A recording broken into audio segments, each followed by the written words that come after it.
Hi everyone, welcome back to Trading for Beginners. Today in this video, we will be learning how to unblock a person that you've previously blocked on Stocktwits account. First of all, launch open your Stocktwits application like you normally would on your device and make sure that you're logged in.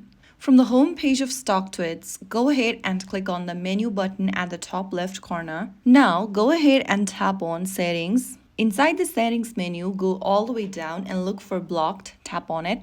On the next page, you'll see all of the people that you've blocked. Swipe left on their profile name and click on the unblock button, and you'll be able to unblock the person that you've previously blocked on Stocktwits. The user is now unblocked and can interact with your posts again. So that's how you easily unblock someone on Stocktwits in just a few simple steps. If you found the video helpful, don't forget to like, share, and subscribe to our channel. I will be back again in the next video. Thank you for watching.